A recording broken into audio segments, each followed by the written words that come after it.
KSC Presents. After experts unearthed skeletons in England, they solved one of the nation's biggest mysteries.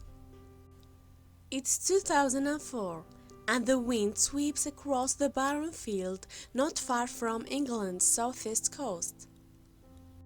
The site has been earmarked for housing, but those plans have been put on hold because of a grisly discovery. Hidden under the soil, workers have found scores of human bones. It will take 2 seasons for the mass grave to be fully excavated by archeologists, and a further 15 years before a television documentary sheds new light on this fascinating find. For 3,000 years, this far-flung corner of England had kept its gruesome secret hidden from prying eyes. But in 2004, as archaeologists excavated the site of the planned housing estate, they finally uncovered the horrifying truth. Over the course of 9 centuries, more than 24 people were buried on the Isle of Thanet, sparking a mystery that has captivated the world. Beginning in the Bronze Age and continuing well into the Iron Age.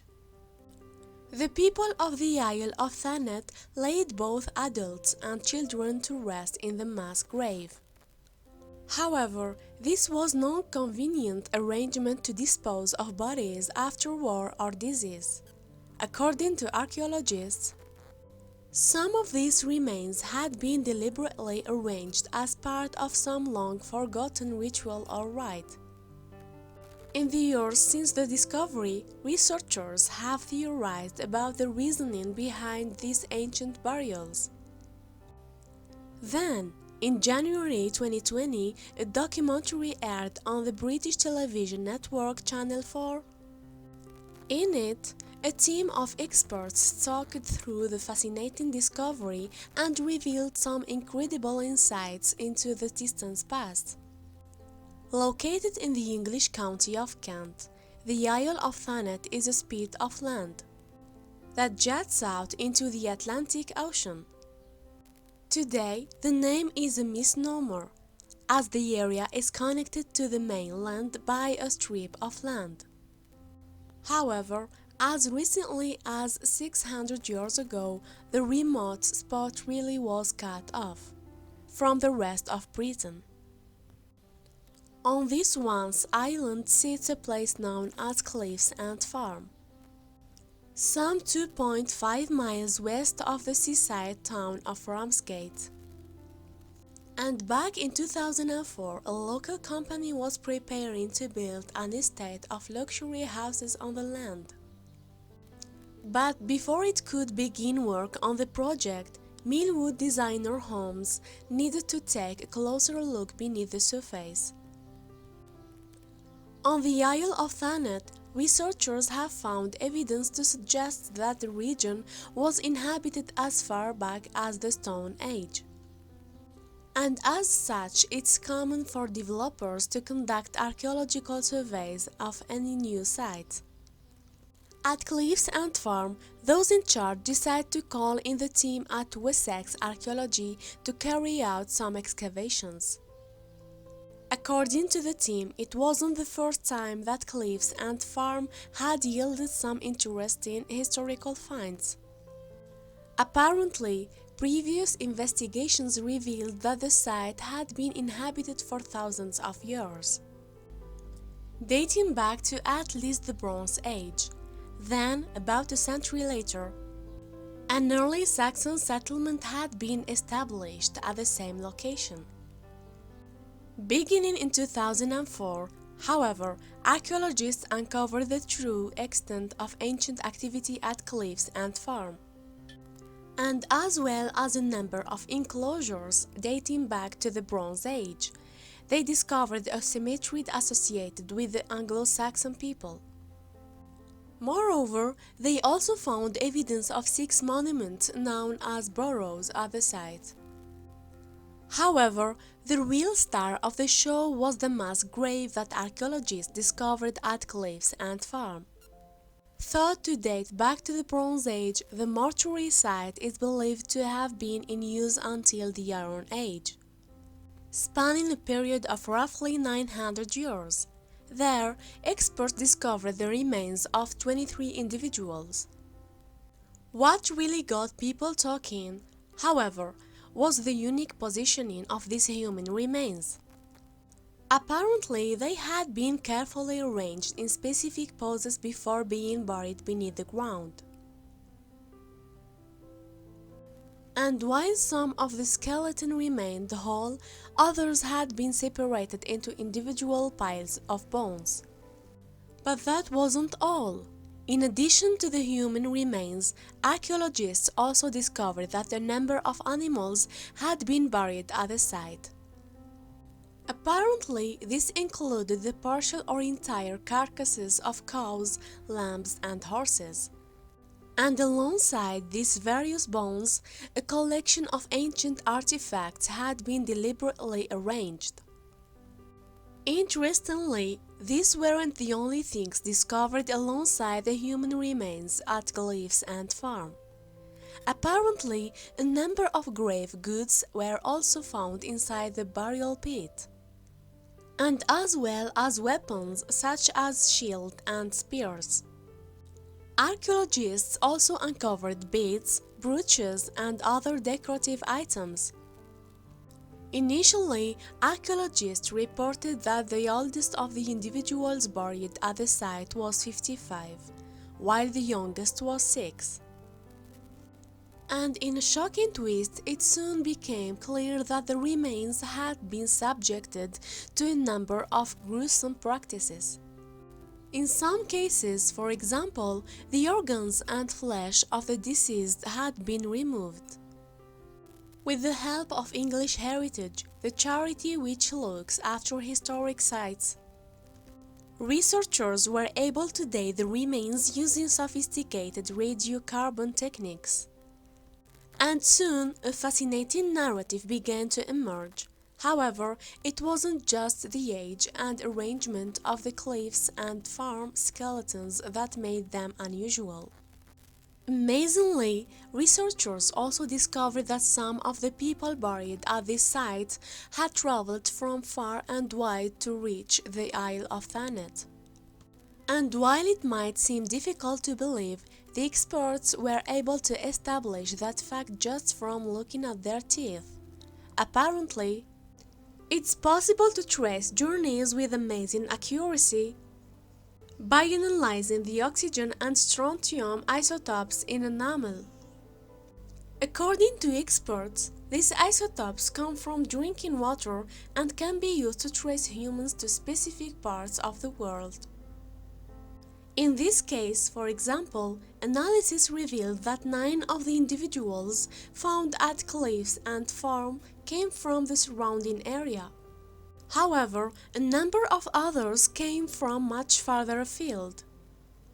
Supported by English Heritage, the team at Wessex Archaeology were able to establish that 8 of the individuals had traveled more than 1,000 miles. In fact, researchers believe that they initially came from the regions that make up modern-day Sweden and Norway.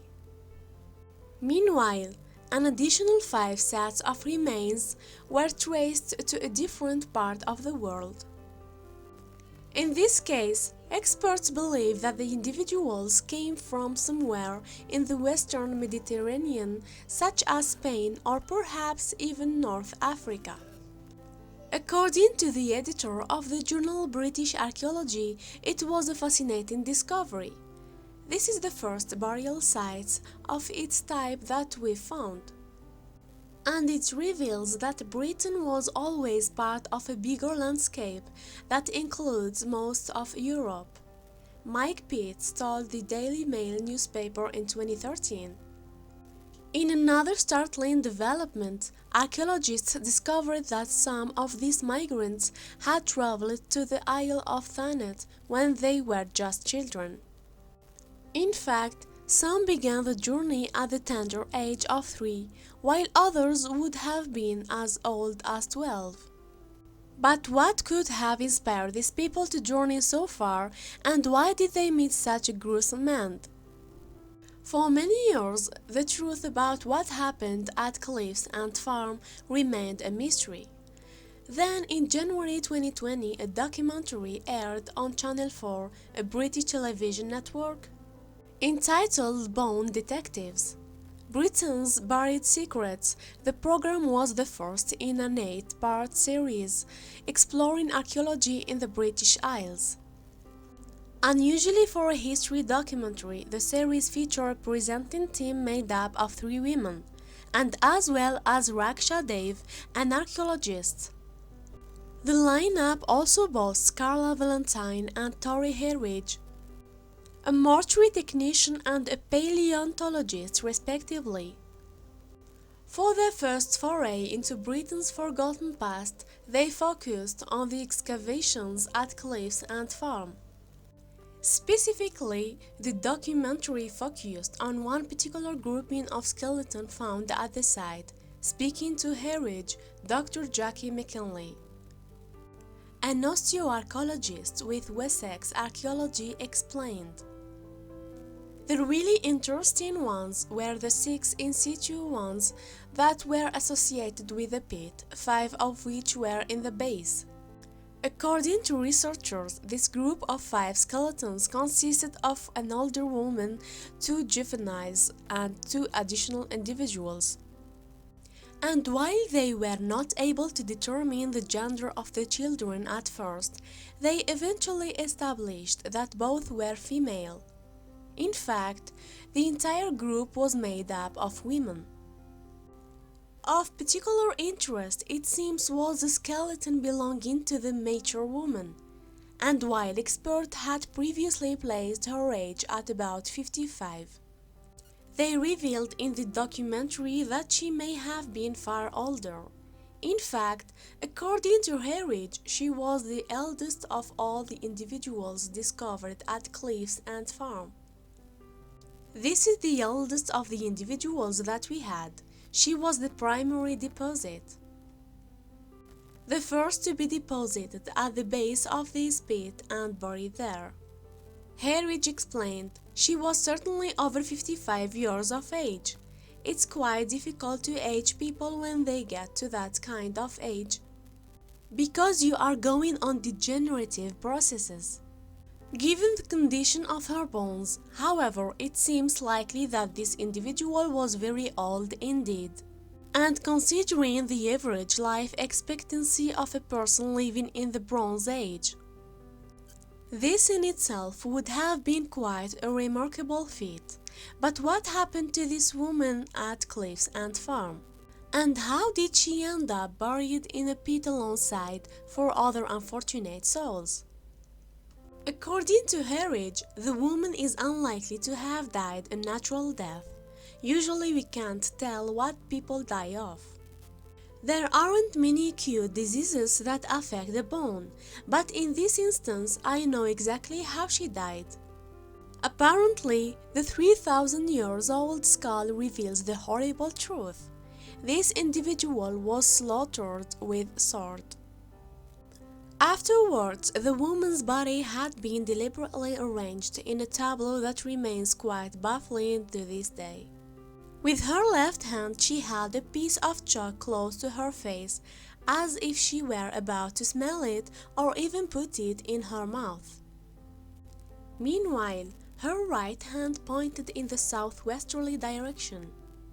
Bearing in mind the international arrangement of the woman and the 4 others buried alongside her, experts have concluded that the mass slaughter was intended as a sacrifice.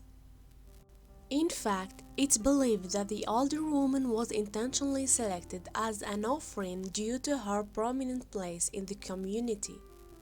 For somebody to live that long, at this time she really would have been seen as, I suspect, a wise old woman, McKinley explained in the documentary. Moreover, the fact that she was buried alongside 2 female juveniles further suggests that the group were part of some intentional ritual. But what might its purpose have been? She's got those youngsters with her. So we've got this combination of old, new, young, McKinley continued. Furthermore, the remains were accompanied by an animal sacrifice which may provide a further clue. You've also got those newborn lambs lying on her lap, which seem to be representing the beginning of life, Harwich explained. When presented with all the facts surrounding this mysterious burial, Harwich had one question. Was this a fertility ritual? According to McKinley, it may well have been. We are talking about fertility here, she agreed, because the newborn lambs, they would grow up, help produce the food that's going to feed the community. You've got young girls here, who are going to be the next set of mothers for that community. McKinley continued, that's how the community continues. This is why women and children are so important within the community. But if these people were so valuable to their society, why were they offered up as a sacrifice? According to Harwich, it was precisely their importance within the community that made these people the perfect sacrifice. These are valuable resources, she explained. It's not just the fact that you are killing off maybe an elderly or sick individual. You are killing off a valuable member of the community because of the knowledge they hold, and you are also killing off hope for the future. In the documentary, McKinley theorized that the woman may have been chosen as some kind of ambassador for her community. What they've done here is, we need somebody to act on our behalf. With the ancestors, with the gods, she explained. However, she admitted that it was unclear whether or not the young girls had also been intentionally sacrificed. To help explain why such a sacrifice might have been necessary, the documentary outlined the historical situation at the time. By this stage of the Bronze Age, the seaways have become centrally important to trade and communication, said Dr. Stuart Needham, an honorary research fellow at Wales National Museum. We've got established networks in seaways all around Europe. What they seem to have done in the sacrificial pit is almost compose a group of people who somehow represent this network, the expert continued. This is a constructed group for a particular purpose, and while Harwich struggled to get her head around the notion of human sacrifice, he pointed out that it may have been a necessary evil. In fact, some believe that the sacrifice at Cliff's Ant Farm may have been a direct response to some major crisis. We are talking about the early 9th century BC, Needham explained. A few decades later, the whole Bronze Age system across a large part of Europe just collapses. And we don't really understand why it collapses. The Cliff's Ant sacrificial event, it's a little too early to relate directly to that. But you have to wonder, maybe that system was coming under strain for some reason. Was this woman and possibly her young companions slaughtered to help her community face an oncoming crisis? In the documentary, Valentine sums up the macabre burial. She's pointing to her ancestors. She explained she's imploring them, really, for help to make things right. And in order to do that, Harwich chimes in, she had to make the ultimate sacrifice. Thank you for watching, and don't forget to subscribe.